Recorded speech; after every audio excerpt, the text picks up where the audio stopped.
उपन्यास। एक थी मैना एक था कुम्हार। उपन्यासकार हरि भटनागर। हरि भटनागर जाने माने कहानीकार उपन्यासकार है। प्रस्तुत है उनके उपन्यास एक थी मैना एक था कुम्हार का सस्वर पाठ। यह ऑडियो बुक रचनाकार और http://रचनाकार.org की प्रस्तुति है। भाग 2 अध्याय 8। राजा अपने महल में है और इस बात से खुश कि मैना उसके हाथ आ गया है जिसका कि उसे बेसब्री से इंतजार था। मैना के लिए सोने का पिंजरा बनवाया गया है। मैना उसके अंदर बंद है। चांदी की छोटी छोटी कटोरियों में उसके लिए दाना पानी रखा है। पिंजरे में झूला भी है जिसकी रस्सियां सुनहरे रंग की है। कुल मिलाकर झूला पालने जैसा है जिस पर मैना आराम से सोते हुए झूले का आनंद ले सकता है। मैना को जब से पिंजरे में फंसाया गया है वह उदास है और बेहद दुखी। कहते कहते मैना क्षण भर को चुप हो गई, फिर कुम्हार से आगे बोली, जानते हो भोला, वह दुखी क्यों है? अगर मैं भी साथ होती तो वह तनिक भी दुखी न होता। जब उसे फंसाया गया मैं साथ ही थी, लेकिन दुष्टों ने मुझे परे कर दिया। उन्हें तो सिर्फ मैना, गवैया मैना चाहिए था जो राजा की चाह थी। अब तुम यह देखो, मैंने हजारों परिंदों के साथ विरोध किया तो गोलियां चलने लगी। हजारों की तादाद में परिंदे मारे जाने लगे, तड़पड़ाते हैं, ये आसमान से लद लद गिरते। सारी सड़कें मृत परिंदों से अट गई थी। छिपकर मैंने किसी तरह अपनी जान बचाई। बस तसल्ली इतनी थी कि मैं मैना को साफ देख पा रही थी। उसके पास जाना खतरे से खाली नहीं था। बंदूकें ताने सिपाही भूंजो डालते। राजा धीरे धीरे चलता पिंजरे के पास आया। मुस्कुराते हुए उसने मैना को देखा। मैना ने नफरत से मुंह फेर लिया। राजा ने तनिक भी बुरा न माना। कहा, कहाँ तुम वीराने जंगल में खतरनाक जंगली पशु पक्षियों के बीच थे, असुरक्षित, न दाना न पानी। यहाँ तुम महल में हो, राजा के महल में। हजारों सेवक तुम्हारे सामने हाथ जोड़े खड़े हैं। यहाँ से दुनिया जहान को देखो, कितनी सुंदर, कितनी हसीन है। न कोई दुख, न कोई दर्द, हर तरफ शांति।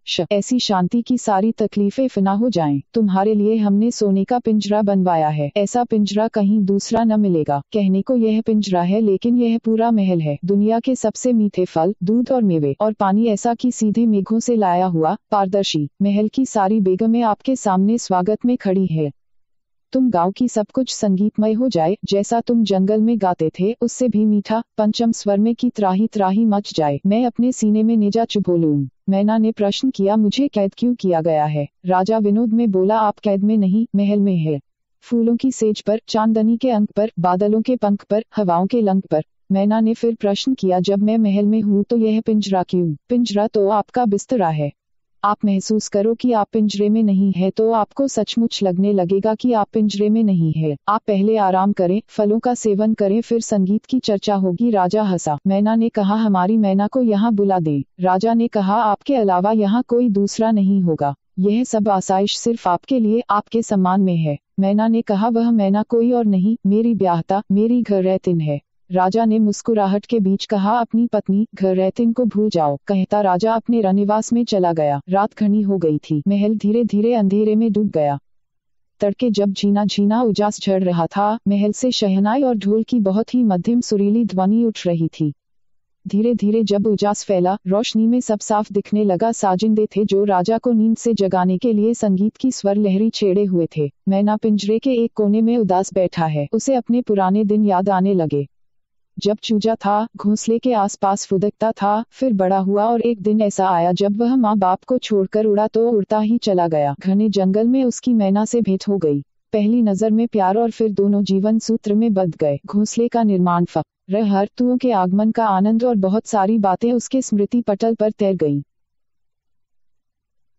दिन चढ़ते जब राजा पिंजरे के सामने आ खड़ा हुआ, मैना को उदास मुंह लटकाए बैठे देखा तो उसे अच्छा नहीं लगा। राजा के महल में जहाँ दुनिया जहान के सुख बिराजे हों, वहाँ कोई उदास है तो यह उसका दुर्भाग्य है। बोला, मैना, तुम्हें अपना सौभाग्य मानना चाहिए कि तुम राजा के महल में, सोने के पिंजरे में ऐशो आराम से हो और यंग सिर्फ गायन के लिए लाए गए हो। अब तुम पिछला भूल जाओ, आगे की देखो और प्रसन्न रहो। मैं एक राजा होकर तुमसे विनती कर रहा हूँ कि जीवन का नया अध्याय शुरू करो। मैना उसी तरह उदास ही रहा। राजा ने आगे कहा, देखो, तुम दुनिया के सबसे बड़े गवैये हो।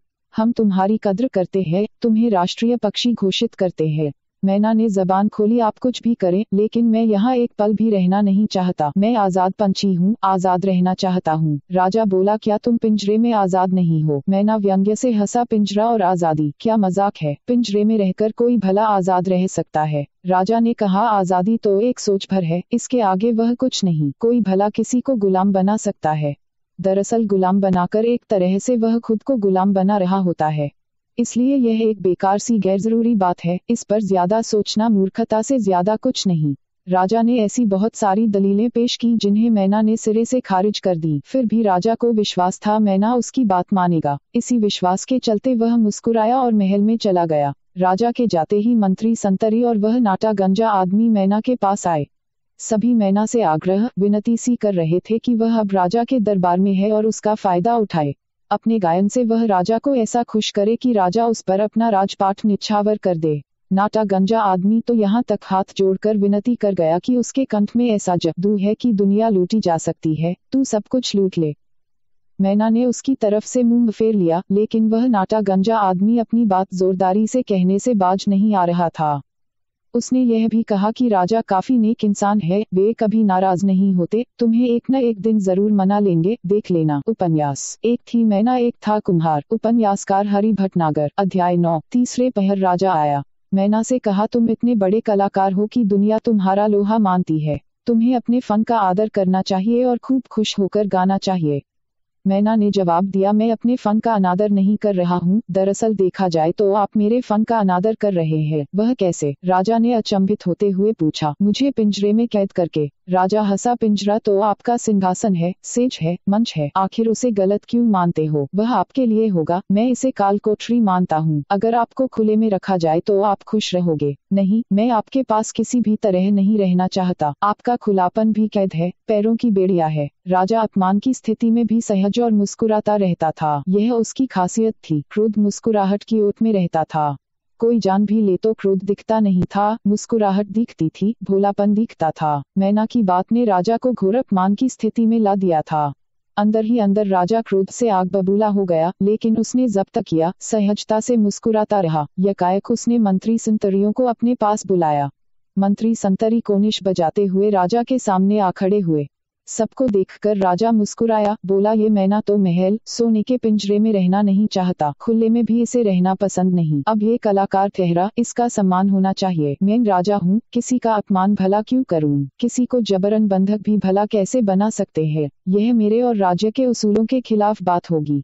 यकायक राजा चुप हो गया और थोड़ी देर बाद मुस्कुराता हुआ आगे बोला, मैना को मुक्त करना जरूरी है। कलाकार काल कोठरी में भला कैसे रहेगा? यह अच्छा भी नहीं। मैं उसकी बात का आदर करता हूँ। क्यों? राजा ने यकायक नाटे गंजे आदमी की ओर देखकर पूछा। नाटा गंजा आदमी राजा के यकायक सवाल किए जाने पर भौचक्का रह गया। उसकी समझ में कुछ नहीं आया, इसलिए अपनी बारीक खिचड़ी दाढ़ी नोचते हुए कोनिश बजा उठा, हुजूर हुजूर। वह हकला गया। जब जो हुजूर कह रहे हैं वाजिब है, सही फरमा रहे हैं हुजूर। क्या सही फरमा रहे हैं? राजा बहुत ही प्रसन्नता के भाव में पूछ बैठा। यही कि मैना को मुक्त कर देना चाहिए। एक कलाकार को बंधक बनाना भी गलत है। वाह! राजा मुस्कुराया बल्कि हंस पड़ा। आपने बिल्कुल पते की बात कही। क्यों साहबान? राजा सहसा मंत्री संतरियों से मुखातिब हुआ, आप लोग क्या फरमाते हैं? राजा मुस्कुराया। मंत्री संतरी राजा के मंतव्य को समझ रहे थे, इसलिए सभी भयभीत से झुककर खड़े हो गए। कोनिश बजा उठे, बोले, कुछ नहीं। सभी यह सोच रहे थे कि मैना को आखिरकार नाटे गंजे आदमी ने जुड़ देकर पकड़ा है और उसकी सारी मलाई भी उसने अकेले उड़ाई है, इसलिए कुछ भी अगर लफड़ा होता है तो उसका ठीकरा नाटे गंजे आदमी के सिर पर फूटना चाहिए। सब विचार के तहत सभी गोलबंद हो गए थे, ऊपर से अनजान बनते हुए। नाटा गंजा आदमी राजा की मुस्कुराहट से नावाकिफ था, इसलिए पूरी तरह निष्फिक्र और सहज था। उसने राजा का दिल जीता था, इस लिहाज से भी वह अपने को राजा का खास और नजदीकी मान बैठा था, पहली पंक्ति का पहला सेवक। मंत्री संतरियों को अब वह कुछ गिनता भी न था। यकायक उसने सोचा कि अगर कुछ गड़बड़ होती है तो गाज उसके सिर पर नहीं बल्कि मंत्री संतरियों के सिर पर गिरनी चाहिए, क्योंकि उसने तो सिर्फ उनके आदेशों का पालन किया है। जवाबदारी और जिम्मेदारी उनकी है, हम तो सिर्फ काम को करने वाले पुर्जे भर है। जवाबदारी और जिम्मेदारी से उसे क्या लेना देना? उसका दिमाग और चमकती आंखें सहसा सक्रिय हो गए। आप लोग क्या सोचते हैं? राजा फिर मुस्कुराया, बोलिए, मुझे जवाब चाहिए। किसी के मुंह से एक लफ्ज न निकला। चारों तरफ सन्नाटा। नाटा गंजा आदमी खुश हुआ कि वह राजा के सवाल से बच गया, लेकिन अब सवाल उसी से था, क्यों कर दिया जाए मैना को आजाद? नाटा गंजा आदमी हाथ जोड़कर बोला, हुजूर जैसा चाहें। लेकिन कहते हुए राजा मुस्कुराया, आखिरकार मैना को आजाद कर रहा हूँ तो मैना का भी फर्ज बनता है कि वह मेरी कुछ बातें माने। राजा पिंजरे के सामने आ खड़ा हुआ, मुस्कुराते हुए बोला, क्यों मैना, मेरी बातें मानोगे न? नाटा गंजा आदमी यकायक उत्साह में बोल पड़ा, हाँ हाँ क्यों नहीं, मैना आपकी बात मानेगा, आप कहें तो हुजूर। राजा ने नाटे गंजे आदमी को शांत भाव से देखा, मुस्कुराया, यह प्रश्न आपसे नहीं था जनाब। नाटा गंजा आदमी सिटपिटा गया, कांप गया, पसीना पसीना हो गया। राजा कहीं नाराजगी में तो नहीं बोल बैठा, हे भगवान क्या करें, बचा लो मालिक। इस बीच राजा ने पिंजरे में हाथ डाला, मैना को पुचकारा, इधर आ प्यारे गवैये, इधर आ कहते हुए उसने मैना को पकड़ लिया। नाटे गंजे आदमी ने चैन की सांस ली, बच गया। मालिक ने उसकी सुन ली। तुझे आजाद किया जा रहा है तो तू मेरी भी एक बात मान। राजा मुस्कुराया, ठिठाकर हंसा और बोला, नीले आसमान में उड़ के दिखा, हैरतअंगेज करतब दिखा, दुनिया तो देखे तेरा करतब। हाँ उड़ मैना उड़, नीले आसमान में उड़, दूर दूर तक उड़, आसमान की नीलाहट के पार उड़। राजा ने मैना को चूमते हुए पिंजरे के ऊपर बैठा दिया और कहने लगा, ऐसा उड़ कि सब तेरे करतब से निहाल हो जाएं। उड़ मैना उड़, नीले आसमान में उड़, दूर दूर तक उड़। राजा ने देखा मैना ने उसकी बात को नहीं माना, उल्टे निर्भीक सा तनकर उसकी तरफ देखने लगा, जैसे कह रहा है कि मैं तेरी किसी भी बात को नहीं मानता। होगा तू राजा, मेरा राजा तू कतई नहीं, कतई नहीं, कतई नहीं। तू तो जालिम हत्यारा है जिसने मेरे बहाने बेकसूरों को मार डाला। सही सोचता है तू। राजा मुस्कुराया, यकायक उसने उसके पंख नोच डाले और अट्टहास के बीच कहा, सही कहता है तू, लेकिन प्यारे उड़ तो, तेरी उड़ान तो देखूं। देख मैं तेरे लिए कवित गाता हूँ, उड़ प्यारे गवैये उड़, नीले आसमान की अनंत गहराइयों में उड़ गवैये। पंख नोचे जाने पर मैना बेतरह घबरा गया, रोने रोने को हो आया, कैसा जालिम है यह हत्यारा कहीं का, पंख नोचता है और कहता है कवित गाता हूँ, नीले आसमान में उड़। राजा ने यकायक उसे अपने मुलायम मुलायम हाथों में जाकर लिया, मुस्कुराते हुए आगे कहा, तू उड़ा नहीं, खैर कोई बात नहीं, आजाद लोग अक्सर ऐसा करते हैं, मत उड़ तू, लेकिन तू नाच तो सकता है, अच्छा गवैया, अच्छा नर्तक भी होता है, तुझे नाचना होगा, नाच प्यारे नाच, सारे बंधन तोड़ के नाच, नाच, नाच। मैना ने जब फिर दृढ़ता से उसके आदेश की मुखालफत की तो राजा ने उसे करारा दंड दिया, दोनों पांव उसके तोड़ डाले और जोरों से हंसता बोला, टूटे पांव से नाच मैना, नाच, टूटे पांव से नाच। राजा का अट्टहास। मैना अधमरा था, किंतु सोच रहा था कि अगर खड़ा हो सकता या जरा भी उसमें उड़ सकने की कुव्वत होती तो जरूर वह कमाल करता, राजा की आंख जरूर फोड़ डालता, किंतु लाचारी, क्या बुदबुदाता है, नहीं नाचेगा। कोई बात नहीं, राजा हंसा, गाना तो तू अच्छे से गाता है, पंचम स्वर में, तो गा गा, पंचम स्वर में गा, ऐसा कि त्राही त्राही मच जाए, पंचम स्वर में गा, प्यारे गवैये, सुरीले स्वर में गा, हाँ ऐसे। मैना का पुनः विरोध की राजा ने खिलखिलाते हुए उसकी गर्दन मरोड़ दी। उपन्यास। एक थी मैना, एक था कुम्हार। उपन्यासकार हरि भटनागर। अध्याय 10। कुम्हार रात भर सो नहीं पाया, बेचैन सा करवटें बदलता कुलथता रहा।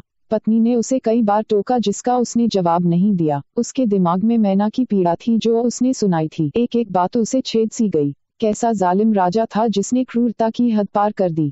शाम को उसने किसी तरह रोटी पानी के सहारे हलक के नीचे उतारी थी, लेकिन रात को नींद पूरी तरह गायब थी। आधी रात से ज्यादा का वक्त निकल गया था, वह पलके नहीं झिपा पाया। कई बार उठ कर पानी पिया। एक बार तो वह बड़े मियाँ को देखने गया। बड़े मियाँ खूंटे से अपना सिर रगड़कर खुजाल मिटा रहे थे। उसे देखते ही जैसे खुश हो गए, रेंकने को हुए कि उसके मुंह पर उसने हाथ जमा दिए। वह रेंक नहीं पाए। काफी देर तक कुम्हार उसके सिर पर हाथ फेरता रहा। आखिर में कहा, बड़े मियाँ अब चलता हूँ, नींद नहीं आ रही थी तो तुम्हारे पास आ गया। तुम आराम से सो, मैं भी सोने की कोशिश करता हूँ। बड़े मियाँ ने दांतों से उसका कुर्ता पकड़ लिया जैसे रोकना चाहते हो। कुम्हार ने कहा, जाने दो भाई, अब काफी रात हो गई है, सुबह काम पर जाना है। बड़े मियाँ ने कुर्ता नहीं छोड़ा। कुम्हार आगे बोला, लो बैठ जाता हूँ, मुझे क्या, कुम्हारिन इस वक्त देख लेगी तो तुम पर डंडे बरसाएगी। बड़े मियाँ ने जोरों की गर्दन झटकी, जिसका तात्पर्य था कि जबरन कुम्हारिन को बुरा भला मत कहो। इतनी अच्छी है वो कि कुछ भी कहना छोटा होगा। तेरे लिए अच्छी होंगी, लेकिन मेरे लिए तो जालिम है। हर वक्त पैना लिए खड़ी रहती है। ये काम करो, वो करो, उधारी ले आ, खेत में गोबर डाला। झूठ, सरासर झूठ। बाहर से कुम्हारिन की आवाज आई। यकायक सार में आकर वह बोली, अब समझ में आई बात मेरे, तुम जबरन मुझे बदनाम करते रहते हो। कुम्हार ने कान पकड़कर सफाई पेश की, मैं तो ऐसी बड़े मियाँ से मजाक कर रहा था, तू सच्ची मान बैठी। हद है, मैं तो जालिम हूँ, हर वक्त पैना किए रहती हूँ, है न, और खुद बहुत है सीधे। कुम्हारिन चुटकी लेती बोली, अच्छी बात कहो तो तुम्हें बुरी लगती है, आगे से नहीं कहूंगी, चाहे आसमान फट जाए। बड़े मियाँ कुम्हार बड़े मियाँ को साक्षी बनाकर बोला, यार तुम समझाओ न अपनी भौजाई को। बस बस देख लिया मैंने। कुम्हारिन बीच में उसे टोकती बोली, जाओ अब सो जाओ, सुबह तुम्हें काम पर जाना होगा। घंटा भर हो गया था खाट पर लेटे। कुम्हारिन तो जबरदस्त खर्राटे फटकारने लगी, लेकिन वह एक पल को सो नहीं पाया। सुबह मुंह अंधेरे जब सियार बोले और कौवे काव काव करते पंख फड़फड़ाने लगे, कुम्हार की आंख लग गई। सुबह कुम्हारिन ने जल्दी खाना पका लिया था, ऊपर के सारे काम कर डाले थे, मिट्टी साफ कर अच्छे से भिगो दी थी। अगर कुम्हार को समय न मिला तो वह खुद बर्तन बना डालेगी। उसने सोचा कि कुम्हार देर से सोया है तो 10 बजे के आसपास उठ जाएगा, गर्म खाना परोस देगी, फिर अपना दूसरा काम कर लेगी। लेकिन इस वक्त 12 बजने को होंगे, कुम्हार उठ ही नहीं रहा है। उसने कई बार आवाजें लगाईं, वह टस से मज नहीं हुआ। 1 बज गए तो उसने उसे हिला डाला, गजब का कुंभकर्ण है, उठता ही नहीं। सहसा जब उसके सिर पर बड़े मियाँ आकर जोरों से रेंगे तो वह उठ बैठा और घरैतिन से बोला, हे भगवान, ये तो शाम होने को आए, तूने जगाया क्यों नहीं? कुम्हार बड़े मियाँ की पीठ पर कुल्हड़ जमा रहा है। बड़े मियाँ आराम से खड़े पूंछ हिला रहे हैं, मानो कह रहे हों कि जितना चाहो सामान लाद दो, उसे कोई दिक्कत नहीं, आहिस्ते आहिस्ते चलकर वह मुकाम तक पहुंचा देगा। कुम्हार कुल्हड़ जमाता कह रहा है कि माल तो शाम को ही पहुंचा देना था, लेकिन उलझा गया था, इसलिए सुबह सुबह तेरे को परेशान कर रहा हूँ। मंगल की दुकान पर पहले चलना है, बाद में गणेश और चुन्नू हलवाई के यहाँ जाएंगे। कुल्हड़ जमा कर उसने बीड़ी निकाली और उसके धुएं में डूब गया। धुएं के पार उसे दिख रहा था पत्नी कुएं की जगत पर मुगरियां मार मार के कपड़े धो रही थी। गोपी मना करने के बाद भी बाल्टी को रस्सी से बांध गड़ारी में चिढ़ा के कुएं में ढील रहा था। बीड़ी के धुएं में डूबे डूबे उसने बड़े मियाँ से हंसते हुए कहा, रात में तू काफी सीपो मचाए था, चची याद आ रही थी क्या? बड़े मियाँ ने गर्दन झटकी, जैसे कह रहे हों कि काम के वक्त मजाक नहीं चलेगा। बड़े मियाँ की पीठ पर सामान लाद कर जब वह मंगल की दुकान पर पहुंचा, मंगल भजिए तल रहा था। भट्टी पर काली सी कढ़ाई चिड़ी थी जिसके गिर्द लपटें उठ रही थी। जलेबी का ढेर लग चुका था, पोहा भाप पर चढ़ा था। दूसरी भट्टी पर बड़े से भगोने में चाय उबल रही थी। मंगल ने कुम्हार को देखा तो एक तरफ बैठ जाने का इशारा किया और चाय में अदरक कुचल कर डालने लगा। कुम्हार के साथ बड़े मियाँ थे, इसलिए दुकान के किनारे खड़ा हो गया, जहाँ 3-4 लहकट किस्म के मजदूर पत्थर पर बैठे बीड़ियां सूटते हुए चाय के इंतजार में थे। उनके चेहरों से लगता था कि उठाए गिरे हैं, मौका पाते ही दुकान का कोई भी सामान ले भागें। एक मजदूर बोला, ये चाय वाला बहुत कमीन है, प्लास्टिक के मगे में चाय मांगो तो नहीं देता, वही पुराना कुल्हड़ पकड़ा देता है। दूसरा इस पर हंसता जोर से बोला, वह भी फूटे राख से भरे कुल्हड़ में, साली चाय भी कम आती है और थामते भी नहीं बनता। कुम्हार ने सिर थाम लिया, क्या जवाब दे इसका? पहले मजदूर ने चीखकर मंगल से कहा, चाय कुल्हड़ में मत देना, नहीं फेंक दूंगा। दूसरे मजदूर ने आंखें चमकाकर कहा, प्लास्टिक के मगे में रुआब बनता है। पहला गर्दन हिलाता बोला, सही कहा। दूसरा बोला, लगता है कुल्हड़ इसकी मिताई बनाती है। वह हंसा, हाँ लगता तो ऐसी है। पहला मजदूर हंसा और मंगल को हाँक दी, कुल्हड़ तेरी अम्मा बनाती है क्या? मंगल ने भारी व्यस्तता के बीच केतली में चाय छानते चाय की भाप में डूबे हुए जोरों का जवाब दिया, मिताई तेरे पास बैठी है, बड़े मियाँ को लिए उससे पूछो कौन है मिताई। मजदूर अगल बगल ताकने लगे, साला ऐसी बकबकाता है बात घुमाने के लिए। कुम्हार को लगा उसके माथे पर कुल्हड़ मारे जा रहे हैं, कच्चे नहीं पक्के ठिनकते कुल्हड़ जो माथे पर जोरों की मार करते हैं, इसके बाद भी फूटते नहीं। मार से बचाव के लिए वह दोनों हाथों से सिर ढांप लेता है। मुंह छिपाने से काम नहीं चलेगा। मंगल अपने नौकर पर सहसा जोरों से चिल्लाया जो मरे हाथों से भट्टी धोंक रहा था, फिर आगे बोला, साला माल खराब कोई दे, गाली कोई खाए। कुम्हार इस बीच बड़े मियाँ की रस्सी पकड़ के बैठ गया था। ये बातें सुनकर यकायक गुस्से में उठने को हुआ कि मंगल ने कंधे दबाकर उसे बैठाल दिया, बैठा रहे चुपचाप, ये चाय ले मजेदार। कुम्हार ने चाय तो ले ली, लेकिन दिमाग बेतरह बनाया हुआ था। इतने सुंदर कलदार ठिनकते कुल्हड़ बना के लाता हूँ कि तारीफ मिलनी चाहिए, यहाँ इसका उलट है। लोग उसे हिकारत से देखने लगे हैं, क्या जमाना आ गया है। चाय तो पी भोला, चाय पी, ठंडी हो रही है, काहे को अपना दिमाग खराब करता है। मंगल पास आता बोला, ले थोड़ी और ले, कुल्हड़ सीधा कर। उसने केतली से उसके भरे कुल्हड़ में थोड़ी गर्मागर्म चाय और डाल दी और आगे कहा, गहकियों की बात पर हम कान दी तो पागल हो जाएं। रोजाना ऐसे आड़े तिरछे लोग आते हैं कि कुछ कह नहीं सकते। कुम्हार ने पहला घूंट भरा, मुंह में राख थी। उसने गुस्से से मंगल को देखा, साला कुल्हड़ की राख भी साफ नहीं करता, ऐसी उठा के दे देता है। क्या हुआ, मुंह क्यों बना रहा है? चाय कड़वी है, मंगल ने पूछा। कुम्हार अब क्या बोले, इतना कहा नहीं, कुछ नहीं, अदरक मुंह में आ गई थी, बहाने बनाकर उसने चाय थूक दी। थोड़ी देर बाद भीड़ छिटने पर कुम्हार ने कुल्हड़ गिनकर रखे और पैसे के लिए एक तरफ खड़ा हो गया। मंगल की आदत थी कि कभी तो पैसे तुरंत दे देता, लेकिन कभी ऐसा रुंगाता कि जी दुख जाता। आज मंगल ने उसे रुंगाने की मन में ठान ली थी, इसलिए उसने अपने को काम में उलझा दिया। उसने कोंचे से भट्टी झाड़ी जिससे भारी राख उड़ने लगी। इसी के साथ वह जमीन पर झाड़ू लगाने लगा। चारों तरफ राख तो थी ही, अब धूल भी उठने लगी जिसमें कुम्हार का चेहरा गुम हो गया। मंगल खुश हुआ लेकिन थोड़ी देर बाद उदास। राख और धूल अब नीचे बैठने लगी थी। कुम्हार का चेहरा साफ दिखने लगा था। उसे दुख हुआ कि राख और धूल भजिए और जलेबी पर बैठ रही है। यकायक सोचने लगा कि समय दुखी होने की क्या जरूरत, गहकी तो सब बकोस लेते हैं, बस गर्म भर कर दो। लेकिन जब उसने कुम्हार को उसकी तरफ मुस्कुराते देखा तो फिर उदास हो गया। यह दुष्ट बिना पैसे लिए नहीं जाने वाला, लेकिन मैं भी कम नाकिस नहीं हूँ, इसे देने वाला नहीं। कुम्हार ने कहा, बहुत मजबूरी में हूँ, घर में आटा नहीं है, मेहमान आने वाले हैं। दुखी न करो, रहम करके पैसे दे दो, अगली बार चाहे तो मत देना। मंगल ने उसकी एक न सुनी, उल्टे धूल राख बैठालने के लिए पानी के छींटे मारने लगा चारों तरफ। बड़े मियाँ पर जब छींटे गिरे तो वह कसमसाते आगे पीछे होने लगे। बड़े मियाँ को संभालता कुम्हार मन ही मन बड़बड़ाने लगा, मंगल जानबूझकर बदमाशी कर रहा है ताकि मैं बढ़ लूं। आज जरूरत थी इसलिए मांग रहा हूँ, नहीं तो मांगता ही नहीं। ठीक है, जब तेरा मन नहीं तो मैं जाता हूँ। कुम्हार का मन दुखी हो गया। वह भारी कदमों से घर की ओर बढ़ा। लाला, गणेश, चुन्नू हलवाई की दुकानों पर भी उसे माल पहुंचाना था। उस हिसाब से माल लाद कर भी आया था, लेकिन अब वह किसी के पास नहीं जाएगा। भाड़ में जाए सब, किसी को माल नहीं देगा। कुम्हार अपने धंधे से परेशान हो उठा है। जब भी उसे पैसे की जरूरत होती वह जला उठता। सोचता कि ऐसे धंधे से क्या फायदा जब समय पर 2 पैसे न मिल सके। काहे के लिए खट रहा है वह सीधे घर आया। बड़े मियाँ को माल समेत छोड़ दिया जो सार की ओर बढ़ गए और खाट पर पड़ गया। बड़े मियाँ माल फोड़े या जो चाहे करे, उसे कोई मतलब नहीं। उसे गहकियों पर गुस्सा आने लगा जो कुल्हड़ में चाय पीने को हेठ ही मानते हैं। इसमें उन्हें राख ही राख नजर आती है। पहले क्या राख नहीं होती थी, तब तो चाव से शौक से लेते थे। सभी कहते थे कि मिट्टी के बर्तनों में क्या सोंधापन होता है, क्या गजब का दही जमता है, कूड़े में ऐसा मलाईदार की क्या कहने। लेकिन अब क्या हो गया है, हर कहीं सब दूर। कुम्हार ने हिसाब लगाया, गर्मियों में वह 1001 मटके बनाता है। उसे गिरी हालत में एक नग के 25 सेकंड 30 रू मिल जाते हैं। लेकिन क्या सारे मटके एक झटके में बिक जाते हैं? धीरे धीरे निकलते हैं।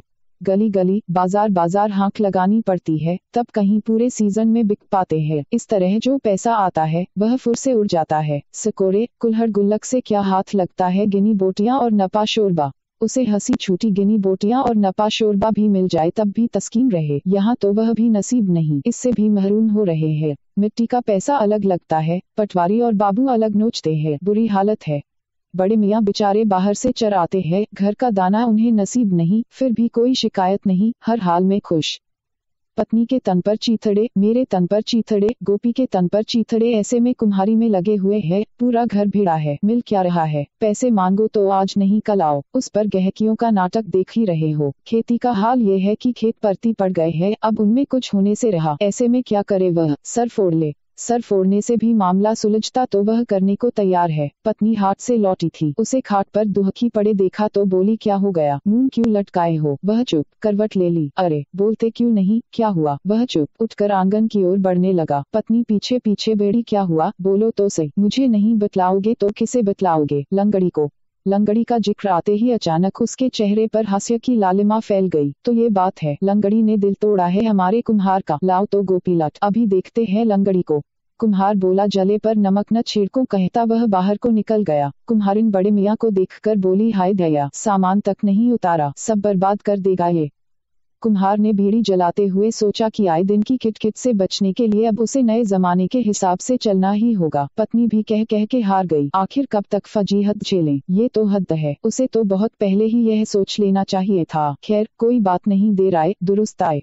कुम्हारी का काम तो घलुवे का है, उसे करते रहो, दूसरे काम में हाथ डालो। अब वह प्लास्टिक के बर्तन रखेगा, थोक में ले आएगा और सब दूर बेचेगा। किसी को शिकायत भी न रहेगी। घर रहतिन भी खुश, वह भी खुश। जब वह यह सोच रहा था, मैना जोरों से कूक उठी थी। उपन्यास। एक थी मैना, एक था कुम्हार। उपन्यासकार हरि भटनागर। अध्याय 11। बड़े मियाँ हमेशा खुश रहने वाले जीव थे। जो भी खाने को मिल जाता उसे कबूल कर लेते।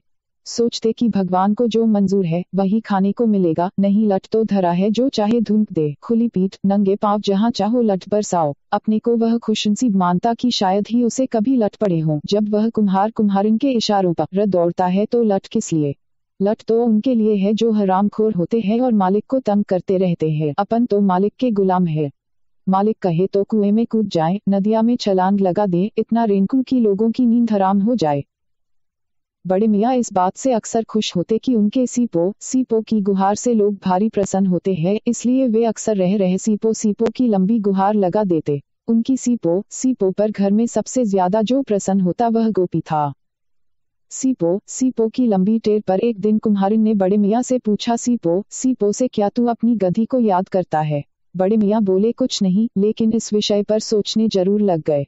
हो सकता है उनकी सीपो पर कोई गधी प्रसन्न हो जाए और कहीं से प्रकट हो जाए। उनकी सीपो पर कोई गधी प्रकट तो नहीं हुई। हाँ, कुम्हारिन का भाई अवध जरूर उस दिन प्रकट हो गया। उसे बड़े मियाँ की सख्त जरूरत थी। काम ही ऐसा आ पड़ा था कि वह उसे किसी न किसी तरह से ले जाना चाहता था। पहले भी वह कई बार बड़े मियाँ को लेने आया था, लेकिन ले नहीं जा पाया था। इसका खास कारण था गोपी, जो बड़े मियाँ का ले जाने पर बेतरह रोता चीखता था। बड़े मियाँ उसकी सवारी थे, जो मन चाहे वहाँ की सैर कराते रहते थे। किसी को तंग करना है तो इशारा भर कर दो, बड़े मियाँ दुलत्ती से उसे लाइन पर ला देते थे। एक बार श्यामल की माँ ने गोपी को बेवजह डांट दिया। बस गोपी का दिमाग खराब। उसने बड़े मियाँ से बताया। बड़े मियाँ ने रात में उसे सकने नहीं दिया। दरवाजे पर वह खाट डालकर लेटी थी। जैसे ही खर्राटे भरती बड़े मियाँ उसके सिर पर सीपो की गुहार लगा के भाग खड़े होते। आखिर में उसने बड़े मियाँ से माफी मांगी कि जो गलती हो माफ करो, हमें सो जान दो। बड़े मियाँ ने तब जाकर उसे माफ किया था, लेकिन उस दिन अवध ने गोपी को साथ लिया था। उसके लिए वह एक खूबसूरत सी मोटरसाइकिल ले आया था जो बैटरी से चलती थी। गोपी मोटरसाइकिल पाकर मगन हो गया था। कुम्हार ने कहा, मेरा हर्जा नहीं होगा क्या? अवध बोला, जीजा, एक दिन की बात है, बड़े मियाँ को दे दो, घर में काम है। ऐसा कौन सा काम घर पर आ गया? पिछली दफा भी तो तू आ खड़ा हुआ था बड़े मियाँ को ले जाने के खातिर। आया तो था, लेकिन गोपी ने उधम मचा दी थी, कहाँ ले जा पाया था। थोड़ा रुककर कुम्हार का पांव दबाता खुशामद के अंदाज में आगे बोला, ले जाने दो, कल ही छोड़ जाऊंगा, सच्ची कहता हूँ। तू अब जिद करता है तो क्या कहूँ? मेरा मन तो बिल्कुल नहीं होता बड़े मियाँ को छोड़ने का, कुम्हार बोला। तो ठीक है, जाने का झूठा नाटक दिखाता अवध बोला, मैं जाता हूँ, रखे रहो अपने बड़े मियाँ को। कुम्हारिन बोली, तू ले जा न, काहे को इतनी बहस करता है, मैं कह रही हूँ ले जा। कुम्हारिन ने रस्सी अवध के हाथों में दे दी, बोली, ले जा, बस इसे मारना पीटना नहीं, प्यार से रखोगे तो रहेगा, नहीं तुम्हारी हुलिया बैरन कर देगा।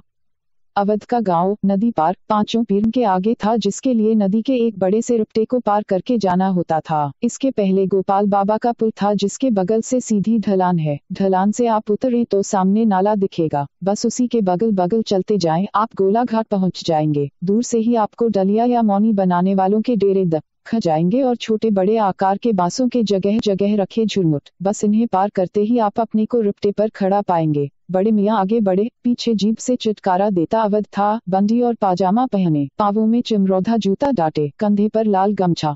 गोपाल बाबा का पुल और उसके बगल की ढलान तो बड़े मियाँ को दिखाई दी, लेकिन अवध ने उसे यहाँ नहीं मोड़ा। वह तो मंडी की तरफ बढ़ने लगा। क्या बात है? बड़े मियाँ ने अवध से पूछा, किधर ले जा रहे हो मुझे? गाँव नहीं चलना है क्या? गांव ही चल रहा हूँ, जरा दवा लेनी थी, इसलिए यहाँ चला आया। सच्ची बता, तू झूठ तो नहीं बोल रहा? बड़े मियाँ यकायक रुकते हुए बोले, सच्ची कहता हूँ, 100% सच्ची, तू चल तो सही। बड़े मियाँ आगे बढ़ते गए। मामला कुछ घपले वाला मालूम देता था, लिहाजा फिर रुक गए। बोले, देखो अवध, तुम मुझे फंसा रहे हो, सच्ची बात कुछ और है, साफ बोलो न। अवध हाथ जोड़कर बोला, बड़े मियाँ, तुझसे विनती है, बात यह है कि मैं बड़ी मुसीबत में फंस गया हूँ। मैंने उधारी ली थी, उसके बदले में मुझे मंडी के ठेले एक जगह से दूसरी जगह पहुंचाने हैं। बात यह हुई कि मेरे साथ का आदमी शराब खींच के रास्ते में डल गया, अब वह उठ ही नहीं रहा है। अकेले 10 ठेले मुझसे खींचे भी नहीं जा सकेंगे, इसलिए मदद के लिए तुझे ले चल रहा हूँ। अगर यह काम नहीं हुआ तो मुसीबत में फंस जाऊंगा। जिससे उधार लिया था वह बहुत ही खराब आदमी है, समझ लो हत्यारा, इसलिए तेरे पांव पड़ता हूँ, मदद करो यार बिरादर। बड़े मियाँ अफसोस में सिर हिलाते बोले, तुम सच्ची क्यों नहीं बोले? मुझे अर्धब में डाल के क्यों लाए? पहले यह बताओ। सच्ची बात तो बता दी, इसे अर्धब मानो या कुछ और? अवध बोला, काम तो करना है भाई, लेकिन तुम हमारे कुम्हार से झूठ क्यों बोले? यह बात ठीक नहीं है। बड़े मियाँ गुस्से में लाल होते बोले, हर वक्त तुम जालसाजी भरा काम करते हो, मुझे पता है। अवध मुसीबत में फंसा था, गुस्से के बाद भी वह शांत बना रहा, हाथ पांव जोड़कर किसी तरह काम निकालना चाहता था। कितने ठेले हैं? बड़े मियाँ ने पूछा। 10। मौके पर जब बड़े मियाँ पहुंचे तो 10 की जगह 20 ठेले निकले, जिन्हें एक मंडी से दूसरी मंडी पहुंचाना था। फिर झूठ बड़े मियाँ का मुंडा हिल गया, बोले तुम तो 10 ठेले बोल रहे थे, यहाँ तो 20 है। क अवध हकला गया, बोला क्या है कि 2 खेप है, पहली में 10, दूसरी में 10। अवध का गुस्सा अब रस्सा तुड़ा रहा था। इतनी मालूमात, इतनी जिरह, साले ने मुझे जीजा समझ रखा है, मुझे ईमानदारी सिखा रहा है। यकायकल्फ होता बोला तेरे को काम करना है या नहीं है, इतने बांस बजाऊंगा पोन पर कि भूल जाएगा सब हरामीपन। अवध डंडे की तरफ लपकता कि बड़े मियाँ ने दुलत्ती चला दी। अवध संभल नहीं पाया, जमीन पर लौट गया। इधर बड़े मियाँ ने दौड़ लगाई। ये दौड़े, सरपट सीधे कुम्हार के झोपड़े पर रुके, बेतरह सीपो की गुहार लगाते। कुम्हार को बात समझते देर न लगी। उसने बड़े मियाँ के बदन पर हाथ फेरा और कहा तू चिंता न कर, अवध को मैं देख लूंगा, सार में आराम कर। आगे से किसी की टहल में तुझे नहीं जाना है, चाहे कोई लाख रुपये क्यों न दे। कुम्हारिन भाई के कारण शर्मिंदा थी। उपन्यास। एक थी मैना, एक था कुम्हार। उपन्यासकार हरि भटनागर। अध्याय 12। भीषण गर्मी पड़ रही थी। पंछी तक पेड़ों में छिपे मुंह खोले हाँफ रहे थे। कुम्हारिन हाय हाय करते हुए बेने से पीठ खुजला रही थी। कुम्हार कमर में गमछा बांधे बनियान की बत्ती बना के छाती पर चढ़ाए सोच रहा था कि गर्मी ने तो हाल बेहाल कर रखा है, मटके का पानी ही है जो ताप से बचा रहा है, नहीं उल्टी पुल्टी मच जाती। कुम्हारिन बोली मटके का पानी काफी ठंडा है। कुम्हार ने कहा मैना को ठंडा लग ही नहीं रहा है, तो काहे का ठंडा। सार से बड़े मियाँ की गुहार उठी। बड़े मियाँ काहे को चीख रहे हैं। कुम्हार ने कहा उनके आगे बड़े मुंह का मटका रख दो, बार बार पानी देने का झंझट खत्म हो। तुम मिट्टी लाने वाले थे, 2 दिन हो गए टालते जा रहे हो, सारा सामान निकल गया है, नया भी लाना है, इस बीच मिट्टी ले आओ। कुम्हार ने गहरी सांस ली, जब तक मिट्टी की पुरानी उधारी चुकता नहीं होगी, वह मिट्टी कहाँ काढ़ पाएगा। पटवारी ने अपने जासूस तैनात कर रखे हैं, कहीं से जाने का रास्ता नहीं। वैसे भी मिट्टी नहीं लाएंगे तो क्या फर्क पड़ जाएगा, अपना काम तो चल ही रहा है। कह दो मिल जाएंगे पैसे, कहीं भागे नहीं जाते हैं। कह के देख लिया, आदमखोर किसी की सुनता है, उसे तो खून चाहिए। सहसा मैना उतरी। कुम्हार ने कहा मैना रानी, तुम्हारे लिए मटकियाँ सजी है, जिस मटकी से चाहो पानी पियो। मैना पंजों से मटकी का मुंह पकड़े थी और कुम्हार को ऐसे देख रही थी मानो कह रही हो कि पानी तो ठंडा होता नहीं, ढेरों मटकियाँ सजाने का क्या मतलब, पियो न पानी। मैना अपने सवाल पर अडिग, क्या पिए, तुम्हारा गर्म पानी। मैना उड़ गई। कुम्हार उदास काफी देर तक निश्चल खड़ा रहा। कुम्हारिन रसोई से बोली कहाँ खो गए। कुम्हार सोचने लगा, कहीं न कहीं माटी का दोष है, क्यों न इसके लिए जंगल से माटी लाई जाए, फिर उसकी मटकी बनाई जाए। पंछी की एक न एक दिन शिकायत दूर हो ही जाएगी। कुम्हार पटवारी के आदमियों से बचने के लिहाज से अंधेरी रात में जंगल गया, जंगली जानवरों की परवाह किए बिना। काम चला, मिट्टी तो उसे हर कदम पर मिल जाती। उसे ऐसी मिट्टी चाहिए जिसकी तासीर अच्छी हो। पेड़ों के आसपास की मिट्टी उसके काबिल न थी, उसे तालाब के किनारे या छोटे छोटे पानी के गड्ढों की चिकनी मिट्टी चाहिए था। इसके लिए उसने घने जंगल के पूरब दिशा वाली जगह तय की, जिसकी कई बुजुर्गों ने तारीफ की थी। बड़े मियाँ का उसने मुंह बांध रखा था ताकि वह चिल्ला न सके। देर रात गए जब वह मिट्टी लेकर आया, उसका बुरा हाल था। झाड़ झखाड़, कंटीली पत्तियों और कांटों से लहूलुहान था, बावजूद इसके भारी प्रसन्न था। मिट्टी को अच्छे से साफ किया गया, कई दिन भिगोया गया, मुलायम बनाने के लिए खूब रौंधा गूंधा गया। 10-15 दिन की मशक्कत का नतीजा था कि घड़ा बनकर तैयार हो गया था। बहुत ही शानदार घड़ा बना था। जिंदगी में शायद पहली बार ऐसा घड़ा बनाने के लिए कुम्हार ने इतनी मेहनत की थी। उसने सोचा था कि मैना का प्यासा कंठ जरूर तृप्त होगा, लेकिन ऐसा हो नहीं पाया। मैना ने पानी में चोंच डाली और तुरंत ही बाहर निकाल ली, जैसे पानी उसे तनिक भी पसंद न आया हो, और वह पंख फड़फड़ा कर उड़ गई, शिकायत के अंदाज में। कुम्हार जरा भी दुखी न हुआ। उसने जिद कर ली थी कि बढ़िया मिट्टी वह ढूंढ कर रहेगा। वह जंगल भटकने लगा, चप्पा चप्पा छानने लगा। इस बीच वह बीमार पड़ गया, तेज बुखार आ गया। कुम्हारिन ने सोचा जरूरत से ज्यादा दौड़ धूप हो गई है, इसलिए बुखार आ गया, 1 आध दिन में उतर जाएगा। लेकिन 1 हफ्ता बीत गया, बुखार उतरा नहीं बल्कि बढ़ता ही गया। हाथ पांव कहें समूचे शरीर में टूटन होने लगी, ऐसी कि वह तड़पता। कुम्हारिन परेशान हो उठी। वह पास के वैद्य जी को बुला लाई। वैद्य जी 80 साल के बूढ़े थे, बड़ी बड़ी मूंछें, साफा कसते थे।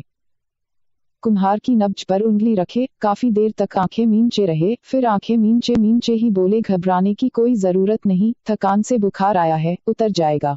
वैद्य जी ने 3 अलग अलग पुड़ियां दी, जिन्हें दिन में 3-3 बार खाना था। खूब पानी पीने की सलाह थी। पुड़ियां 3 दिन तक खानी थी। 3 दिनों तक पुड़ियां ली गईं और खूब पानी, लेकिन बुखार नहीं उतरा। कुम्हारिन ठंडे पानी से बुखार उतारती जाती। बुखार था कि थोड़ी देर बाद फिर अपना असर दिखलाता। फटन अपना काम अलग करती। कुम्हार चिल्लाता, हाथ पांव पिटकता, तड़पता। मैना को जब यह खबर लगी, वह उदास हो गई। उसकी वजह से कुम्हार बीमार पड़ा।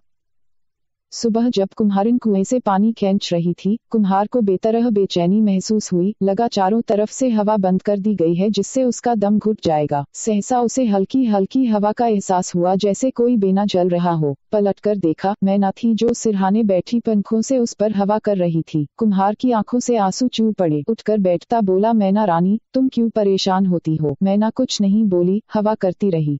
दोपहर को श्यामल का बाबू उसे अपने ऑटो में बैठाल कर सरकारी अस्पताल ले गया। रास्ते भर वह कहता रहा, भोला तू चिंता न कर, थकान जम गई है, धीरे धीरे उतरेगी, देख लेना डॉक्टर भी यही बतलाएगा। तुम भी गजब जिगरे के इंसान हो जो धुन सवार हो गई करके रहते हो, न दिन देखो न रात। क्या जरूरत थी जंगलों में मारे मारे फिरने का? अरे माटी तो सब दूर एक सी है, कहीं की भी ले लो, लेकिन तुम्हें जचती नहीं। इस दर की नहीं तो उस दर की, इस तालाब की नहीं उस तालाब की। इस चक्कर में तुम बिंद गए, लेकिन घबराओ नहीं, ठीक हो जाओगे। बैठते नहीं बन रहा है तो सीधे लेट जाओ। हाँ ठीक है। कुम्हार लेट गया। तो क्या है, गर्मी भी क्या गजब की पड़ रही है, पूरी सड़ी गर्मी है, चील तक आसमान में नहीं दिख रही है। तुम आगे से माटी का चक्कर मत पालना। तुम तो अच्छे भले प्लास्टिक के गिलास दोने बेचने लगे थे, खुश भी थे। बीच में पता नहीं क्या सूझा तुम्हें कि दर दर की खाक छानने लगे। जितनी बेचैनी कुम्हार को बुखार से नहीं हुई, उतनी श्यामल के बाबू की बकबक से होने लगी। वह घबरा गया। यह कहो अस्पताल आ गया, उसके प्राण बच गए। श्यामल का बाबा नीम के नीचे ऑटो लगाकर उसे डॉक्टर के पास ले चला। कुम्हार पत्थर की बेंच पर बैठ गया, दर्द से कराह रहा था। श्यामल का बाबू पर्चा बनवाने की खातिर लंबी लाइन में लग गया। बड़ी मारा मारी थी और चीख गुहार। 1 घंटे के बाद पर्ची लिए श्यामल का बाबू आया। यह कहता कि चिल्लर न होने से बाबा ने 20 का नोट रख लिया है, कह रहा है कि डॉक्टर को दिखा लो फिर पैसे ले जाना। किसी तरह डुगरता कुम्हार श्यामल के बाबू का हाथ थामे डॉक्टर के पास पहुंचा। डॉक्टर अखबार की किसी पहेली को भरकर इनाम जीतने के नशे में था। कुम्हार स्टूल पर बैठ गया। श्यामल का बाबू उसके पीछे खड़ा था। पहेली में डूबे डूबे बिना कुम्हार की ओर देखे डॉक्टर ने पूछा, हाँ क्या हो गया है? श्यामल का बाबू बोला, साहब बुखार हो गया है। क्या करता है ये? डॉक्टर पहेली गलत भरे जाने पर चीख पड़ा, साली यही तो मुश्किल है इसमें। यकायक मुस्कुराया, बुदबुदाया, कोई बात नहीं, मैं इसे जीत के रहूंगा। फिर श्यामल के बाबू से पूछा, क्या करता है ये? साहब बताया तो। क्या बताया? डॉक्टर ने अखबार में डूबे डूबे नाराजगी के स्वर में सवाल किया। साहब कुम्हारी करता है। श्यामल के बाबा ने जब कहा तो डॉक्टर बोला, तो धूप लू में फिरता होगा, इसी से बुखार आया है। डॉक्टर ने पर्ची लिखी और पहेली में खोते हुए कहा, ये लो पर्ची, दवा बाहर से ले ले, 5 दिन बाद आना, ठीक हो जाएगा। लंबी लाइन में लगने के 1 घंटे बाद दवा मिल पाई। श्यामल का बाबू जब कुम्हार को दवा पकड़ा कर बाबू से पैसे वापस लेने गया, एक दूसरा बाबू उसकी जगह काम करता मिला जो खिड़खिड़ा कर बोला, बैठ जा, 1-2 घंटे में बाबू लौटेगा। रोटी खाने घर गया है, घर गया है, 1-2 घंटे में लौटेगा, नहीं जाए क्या? बाबू जलती आंखों उसे देखता बोला। कुम्हार की हालत ऐसी नहीं थी कि 15 रुपये के बदले उसे और देर रोका जाए। श्यामल के बाबा ने ऑटो स्टार्ट किया और घर की ओर चल पड़ा। उपन्यास, एक थी मैना एक था कुम्हार। उपन्यासकार हरि भटनागर। अध्याय 13। कुम्हार ने दवाई खाई और जब कोई फर्क नहीं पड़ा तो उसे दूसरे अस्पताल में ले जाया गया। यहाँ के इलाज का भी जब कोई असर न हुआ तो अवध अपने गाँव के एक हकीम को ले आया। इस हकीम ने बताया कि डॉक्टर ने उसे जो दवाइयाँ दी थी वे किसी भी माने में ठीक नहीं थी, इसलिए अब जो दवा दी जा रही है वह नुकसान तो करती नहीं बल्कि इससे फायदा जरूर होगा। अल्लाह का नाम लो, दवा खाओ और अल्लाह चाहेगा तो हफ्ते भर में दवा अपना असर दिखला देगी। कुम्हार बीमार क्या पड़ा जैसे झोपड़े की शहतीर टूट गई हो। घर में जो ले पूंजी थी इलाज में उड़ गई। अब 2 वक्त की रोटी कैसे चले और आगे का इलाज कैसे हो, यह एक बहुत बड़ी समस्या थी। इस बीच एक दिन पटवारी कुम्हार के झोपड़े पर आ पहुंचा। कुम्हार खाट से किसी तरह कांकता कुंकता उठा और कुम्हारिन के लाख मना करने पर भी डिगमगाता सा झोपड़े के बाहर आया और कमजोर आवाज में हाथ जोड़ता बोला, मालिक दिक में फंस गए हैं, 20 दिन हो गए, अन्न मुंह में नहीं डाल पाए, जैसे ही ठीक होते हैं सबसे पहले आपका पैसा भर देंगे। वैसे भी सरकारी पैसा भला कौन दब सकता है। कुम्हार की हालत देखकर पटवारी कुछ नहीं बोला। मन में कहा, अरे बेवकूफ, उधारी के लिए भला मैं क्यों आने लगा, मैं तो एक दूसरी बात के लिए आया हूँ। बाद में धीरे से बताऊंगा। वह कुटिलता से मुस्कुराया और आगे बढ़ गया। जाते जाते यह जरूर कहा कि तू ठीक हो जा फिर बात करेंगे, अभी आराम कर। कुम्हारिन बोली, कितना नाकिस है, सब दिख रहा है, फिर भी दरवाजे पर आ खड़ा हुआ। अवध बोला, सरकारी काम है वो तो करेगा ही, इसमें रियायत भला कैसे हो सकती है। हफ्ते 10 दिन का खर्च तो अवध ने उठा लिया, उसके आगे उसके हाथ तंग थे। पैसा आने के लिए उसने एक रास्ता सुझाया। रास्ता थे बड़े मियाँ जिन्हें वह मंडी में लगा देगा। ऐसे मेहनती जानवर को सब दौड़ के रख लेंगे। उसके नाम से वह हफ्ते 15 दिन का पैसा वसूल लाएगा। ऐसा रास्ता सुझाकर अवध दरअसल 2 काम करना चाहता था।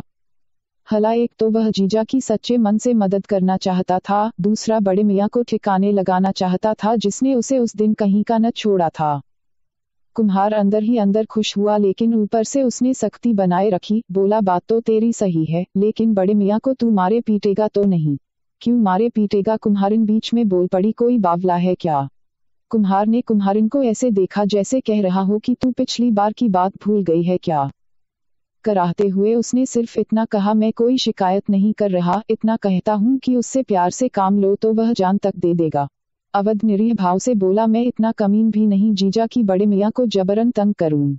उस दिन कुछ दिक्कत आ खड़ी हुई थी और मैंने बड़े मियाँ से सब सच सच बतला भी दिया था, लेकिन वो खैर जान दो, तुम्हें फुर्सत से। अच्छा छोड़ तू इस बात को, कुम्हारिन बोली। सहसा बड़े मियाँ धीरे धीरे चलते कुम्हार के पास आ खड़े हुए। दरअसल घर की परेशानी को देखते हुए वे खुद अवध के साथ जाने को तैयार थे। हकीम की दवाई का असर हुआ, कुम्हार अपने को कुछ अच्छा महसूस करने लगा। 8-10 दिन में वह भला चंगा हो गया। हाँ, अभी वह काम पर नहीं जा रहा था, बड़े मियाँ भी नहीं थे, इसलिए वह दूसरे कामों में उलझा था। रह रह उसे बड़े मियाँ की याद आती। वह सार की तरफ जाता, उसे लगता बड़े मियाँ दीवार की ओट में है और सीपो की हार लगाने ही वाले हैं। एक दिन पत्नी ने कहा, क्यों, बड़े मियाँ की याद आ रही है? वह चुप रहा। क्या बोले? पत्नी ने कहा, तुम बोलते क्यों नहीं? क्या बोलूं?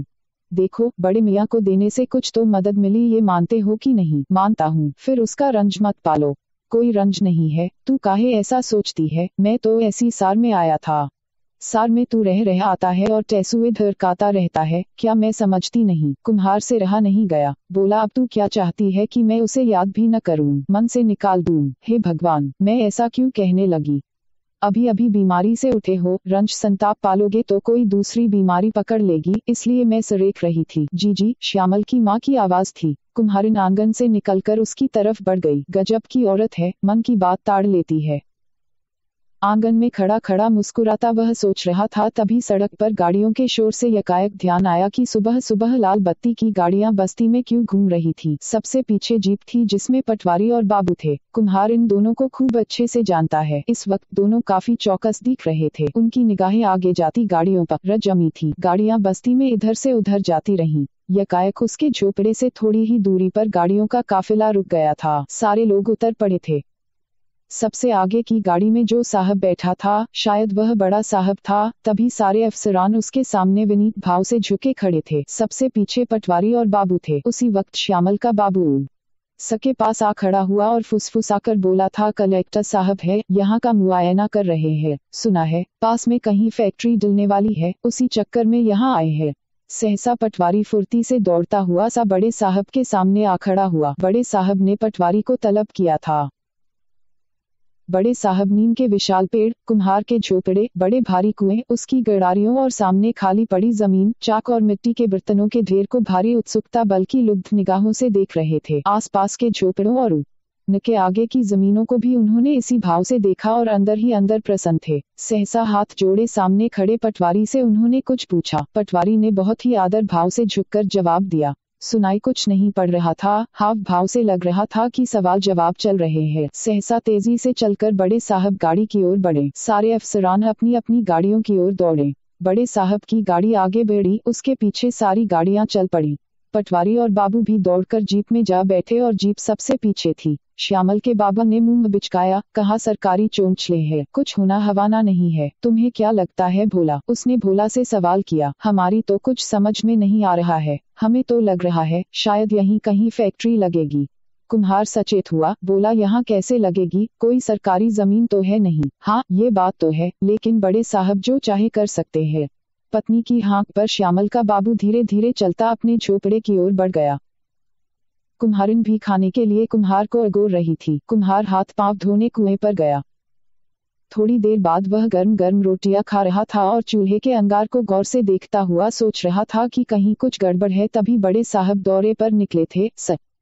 रे अफसरान और पटवारी और बाबू, कहे पूरा अमला बस्ती में था। पत्नी ने बीच में टोका, काहे की चिंता में डूब गए, चैन से रोटी खाओ। उस वक्त कुम्हार ने इस बात पर ज्यादा सोच विचार न किया, अपने काम में लग गया था और बात आयगा हो गई थी। लेकिन 3-4 रोज बाद एक दिन सुबह सुबह जब पटवारी दरवाजे आ खड़ा हुआ, वह चिंतित हुआ। क्या मामला है? माटी की उधारी के लिए यह बंदा भला क्यों आएगा? जरूर फैक्ट्री वाली बात है। दरअसल कुम्हार की जमीन क्या, पूरी बस्ती को कब्जियाने का मामला था। मौके की जमीन थी, शहर का छोर, चारों तरफ खुलापन, हरियाली, पेड़ पौधों का विस्तार। पूरी बस्ती एक प्रभावी मंत्री के भाई को सौंपी जानी थी। शहर का यह छोर उसे भा गया था। किसी भी कीमत पर वह इसे पाना चाहता था और यहाँ एक बहुत बड़ी फैक्ट्री लगाना चाहता था। इस सिलसिले में ऊपर ही ऊपर मंत्रणाएं हुई। कलेक्टर को प्रभावी कार्रवाई के निर्देश दिए गए। वह इस दिशा में सक्रिय हुआ। उसने संबंधित अधिकारियों से मंत्रणाएं की। अधिकारियों ने पटवारी को पकड़ा। पटवारी को किसी भी तरीके से यह काम करके देना था। अब वह कौन सा रास्ता इख्तियार करे, यह उसकी चिंता थी। काम भर होना चाहिए। पटवारी के मित थे जब यह काम डाला गया, उसका दिमाग इस दिशा में सक्रिय हो गया। वह घिसा आदमी था। कौन सा शिकार कब और कैसे करना है खूब अच्छे से जानता था। फैक्ट्री लगने की बात उसने फैलाई थी ताकि लोगों के दिलों में हौल बन जाए, फिर वह अपना काम करे। कई दिनों तक वह दाव पेंच में था। कौन सी दाव डाली जाए कि बिना झटझट के खेल खत्म हो जाए। लंबे सोच विचार के बाद उसने पाया कि आज के जमाने में लठ, तलवार और बंदूक तमंचे की कोई जरूरत नहीं। आदमी के पास अपनी खुद की इतनी व्याधियां है कि वह अपने आप मर रहा है। ऐसे में लठ, तलवार और बंदूक तमंचा क्या करेंगे? अब आप यह देखिए, जब मैं कुम्हार के पास जाऊंगा तो वह सोचेगा कि साहब क्यों आए, और जब मैं बताऊंगा कि यूं ही अनायास तो वह और गहरे उतरेगा कि जरूर कोई बात है, साहब बेवजह नहीं आ सकते। वह 1000 तरह की आशंका पालेगा और इसी आशंका में तिल तिल घुटने लगेगा। इसमें मेरा रोल सिर्फ इतना होगा कि इक्के दुक्के मैं उसके दरवाजे खड़ा होता रहूं। मान लो वह मेरी मंशा जान जाए और विरोध में खड़ा भी होगा, तब कितने दिन उसका हेतु बनते हुए मैं उसे इतना थका दूंगा कि वह एक न एक दिन हथियार डाल देगा। फिर लंबी लड़ाई वह लड़ भी नहीं सकता। रोज कुआं खोदकर पानी पीने वाले लोग अपने हक के लिए अधिकतम 10-15 दिन लड़ सकते हैं, उसके बाद वे भाग खड़े होते हैं। लड़ाई की रोजी रोटी देखें। कुम्हार को वह पहले अपनी गिरफ्त में लेगा, उसी के बहाने सभी लोग यानी बस्ती के सारे लोग उसके शिकंजे में आ जाएंगे और बस फिर उसका काम बना समझो। आशंका में होने के बावजूद कुम्हार ने दोनों हाथ छाती पर जोड़ झुककर नमस्कार किया और बैठने की जुगत के लिए वह अंदर से खाट लाने के लिए हुआ कि पटवारी ने उसका हाथ पकड़ लिया और बहुत ही विनम्रता से कहा, जरा भी परेशान न हो भोला, मैं तो तेरी खैर खबर लेने यूं ही आ गया, बस जाता हूँ। अरे मालिक, भोला भाव विह्वल हो गया, पाँव छूता बोला, आप दरवाजे पर आए, मैं तो तर गया। तनिक बैठे, ऐसे कैसे चले जाएंगे? अरे सिर पर भारी काम है, ये अफसर लोग बैठने कहाँ देते हैं, खुद तो कुर्सी तोड़ेंगे, हमें धूप लू बारिश में धकेलते हैं। अब तो तू ठीक है न? बड़ा तंग हुआ, लंबा डल गया। हाँ मालिक, हालत बिगड़ गई। मैंने सोचा इधर से निकल रहा हूँ, तुझसे मिलता चलूं। अब तुम यह मत सोचना कि मैं किसी काम से आया, माटी की उधारी के लिए आया। न बाबा, टूटे आदमी को मैं कभी तोड़ना नहीं चाहता। तेरे पास जब पैसे हो तो दे देना, न हो तो सच्ची बतला देना, अपन आगे पीछे देख लेंगे। कुम्हारिन दीवाल की आड़ में खड़ी थी। उसने इशारा किया जैसे कह रही हो, इसके चक्कर में मत आना, यह बहुत ही दुष्ट है, मीठी बात करेगा फिर गला काटेगा। भगवती को इसने कहीं का न रखा, सारी जमीन दूसरे के नाम करवा दी। कुम्हार जमीन की तरफ देखता बोला, हाँ मालिक, अभी तो हाथ तंग है, सब कुछ जल गया, राख ही राख है। कुम्हार अंदर से खाट ले आया, बिछाता बोला, मालिक खड़े न रहें, बैठ जाएं, आपके आने से मैं जी उठा, ऐसा कुछ नहीं हूँ मैं। पटवारी खाट पर बैठ गया, पैर ऊपर चढ़ा लिए, बोला, आज बहुत थक गया हूँ, बाबू बीमार है, इसलिए सारा काम मेरे मिथ्ये आ लगा। तुम्हें लगता होगा मैं राज भोग रहा हूँ, चैन से हूँ और माल झाड़ रहा हूँ, मेरी हालत सबसे खस्ता है। एक दिन की छुट्टी मुझे नसीब नहीं, दिन रात इधर उधर भागने के कोई काम नहीं, ऊपर से साहब लोग और डा किए रहते हैं, हालत खराब है। मजे ऊपर के लोग मारते हैं, मैं तो धक्के खाने के लिए हूँ। फिर सोचता हूँ, ठीक है, जो नसीब में है, उससे अलग की ख्वाहिश काहे की। यकायक पटवारी चुप हो गया और भोला की ओर देखने लगा, फिर बोला, अरे तुम भी तो बैठो। हाँ हाँ, पार्टी पर बैठ जाओ। अरे नीचे काहे को बैठते हो? भोला जमीन पर बैठ गया, बोला, हुजूर मेरी जगह यही है, लाख लोग कहें, आपके बराबर बैठ के मरना है मुझे क्या? पटवारी ने माथा सिकोड़ा, बोला, अब दुनिया बदल गई है, उसके हिसाब से चलना होगा, जो जहाँ है वहाँ वह इज्जत से रहे, यही हमारा सोच है, नीचे हो या ऊपर, इज्जत बड़ी चीज है।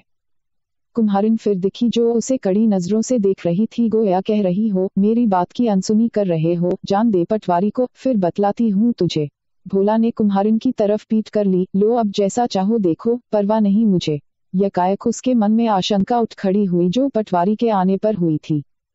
पता नहीं क्या था कि पटवारी इस बात को ताड़ गया। बोला, तुम फैक्ट्री की बात से चिंतित होगे, लेकिन इसके लिए तुम चिंता बिल्कुल न करना। एक तो मैं लगने नहीं दूंगा, मान लो लगती है तो इस सीगे में मैं तुम्हारे साथ हूँ, मैं अन्याय नहीं होने दूंगा। तुम्हें मुझ पर भरोसा रखना होगा, फिर देखते हैं कोई माई का लाल क्या करता है। कुम्हार बोला, हाँ, इसमें बस्ती की या हमारी जमीन दबेगी तो हम कहीं के न रहेंगे। पटवारी अंदर ही अंदर खुश हुआ कि उसका तीर सही निशाने पर लगा है। कुम्हार में इसका हौल है, बचाव के लिए वह मेरा मुंह जोहेगा, फिर मैं उसे अपने तरीके से हकाऊंगा। बस एक बार मेरे चंगुल में आ भर जाए, फिर देखते हैं बच्चू कहाँ जाते हैं। आपके अलावा हमारा कौन है मालिक?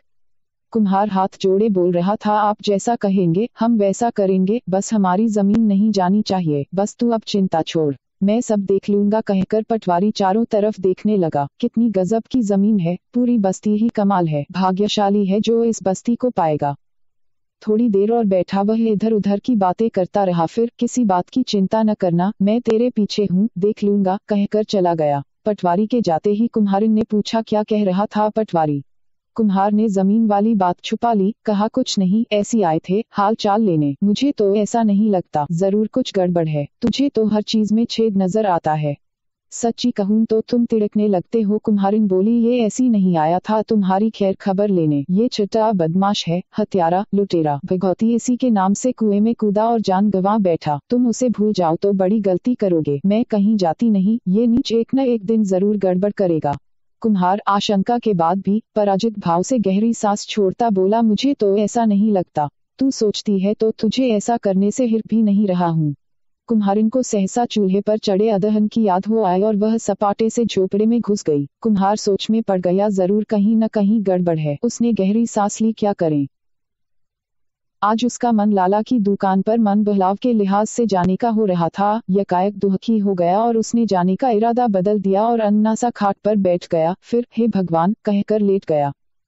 कुम्हारिन झोपड़े से निकली, हाथ में उसके एक कटोरा था। बोली, लो थोड़ी सी दाल पी लो, बहुत पतली है, हल्दी नमक भर डला है। कुम्हार सिरुक कर दाल पी रहा था। दिमाग में पटवारी घूम रहा था जो उसे अंधे कुएं की तरफ ठेल रहा था। क्रमशः अगले भाग में जारी।